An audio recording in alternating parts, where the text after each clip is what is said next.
What's going on, Kenneth? This is Kenneth, SBM Boxing. Of course, subscribe. Let's speak boxing. I thought I'd create this video with the fights that happened last night, Miami style. You know, right now I'm in Miami Beach, actually Fort Lauderdale Beach, barbecuing, enjoying the weather. It's a beautiful day. It's always raining out here, but this weekend, the clouds are completely gone. As you can see, let me go ahead and show you real quick. There it goes. Well, anyways, let's go ahead and talk. Let's talk some boxing. Let's speak boxing. All right, Canelo versus Liam Smith.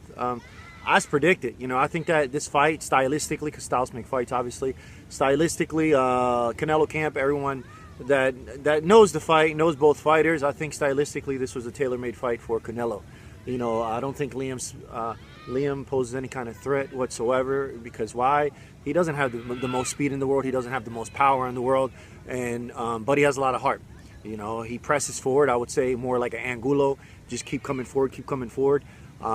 He's not a boxer where he cuts off the ring. So stylistically, like I said, Canelo's camp knew coming into this fight, they'll come in with the advantage, come out with the win, obviously. Now, I'm not saying Liam is actually a walk in the park, you know, a walkover or anything like that. He's a tough fighter, has a lot of heart.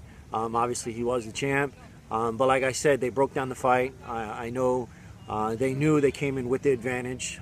Coming into the fight, you know, Liam just kept pressing, knowing that even though Liam starts, he's known to be a fighter that starts off late as far as being aggressive. But he came out, you know, he tried to walk down Canelo, but Canelo pretty much did what he wanted to do. You know, Canelo was able to keep his back and touch. You know, there are several rounds that he put his back on the ropes. You know, just pressing the fight, doing what he wanted to do, touch the rope, let Liam come in, land a couple shots. One thing I like about Canelo was breaking him down, working the body, working the hook, and just blasting him. You know, he was able to end the fight coming into the 9th round. You know, even the referee with the body shot that he took, he didn't even bother doing the 10 count. Why? Because he seen Liam completely was hurt. The 8th round, he did touch the canvas twice. I like the fact that Liam caught some, you know, he gave Canelo some good shots, some clean shots, but Canelo was able to eat him. You know, I think Canelo was in complete control of this whole entire fight. You know, people keep forgetting, and, you know, they question Canelo's ability, but he's getting better and better every single fight. He's young. He's a young guy. He's been boxing for a very long time, and he's carrying the weight really well. There's no need for him to rush into no major fight. You know, is he a threat? Absolutely, he's a threat. If anyone questions his ability and his boxing skills, I really don't know what to say. You know, he did lose against Mayweather. Mayweather took the perfect opportunity at the right time, and he completely controlled the fight. And, you know, looked at the flaws. And what's Canelo's flaws? As far as speed. Speed kills.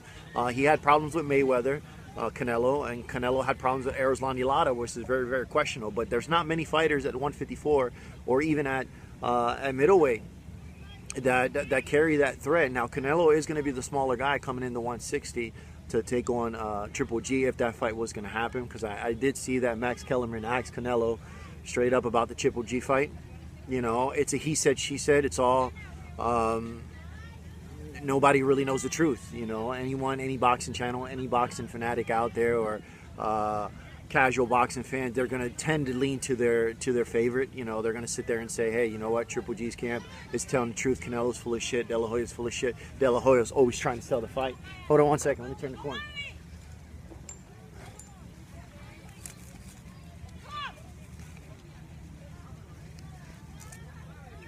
Turn the corner. But anyways, the camps are going to sit there and talk. They can talk all they want.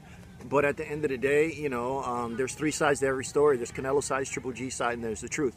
Obviously, there's got to be some truth to it. I think both fighters will make a lot of money. Triple G is the champ, don't get me wrong, but Canelo definitely has the fan base, so I would consider Canelo the A side. If Canelo steps into the ring against Liam, it's perfectly fine, but Triple G is not making that much money. You know, I think he made like $5 million the last fight against Kell Brook. And all in all, even if he takes $5 million to take on Canelo, you know, since Canelo is a smaller guy, he's coming up in weight. Why not? You know, stylistically, I think that'd be a perfect fight. You know, Triple G comes forward, has a little bit of boxing ability, but not too much mobility, so he's not moving around too much as far as on his feet. You know, he has great head movement, which I didn't see Liam do. So I think stylistically that'll be a fucking war. Triple G versus Canelo. But don't sleep on Canelo, man. Canelo got a lot of power. Had a lot of power, and he has a lot of boxing ability as far as movement. I think he can control that fight, and I think he has the goods to possibly stop Triple G. Who knows? Call me crazy. I don't know. But anyways, guys, this is Kenneth, SBM Boxing. From, of course, subscribe. Another thing, I'm a little upset that my boy King Rosario didn't come out with that victory. I was hoping. I had a feeling that he wasn't going to win, but I was hoping. I was just being a fan. He'll come out victorious. That guy has heart. He's fought the best. But anyways, let me know what you guys think. You think Canelo's going to take on Triple G, or who do you think? You think Canelo's going to step into the ring against whom? All right, have a good one.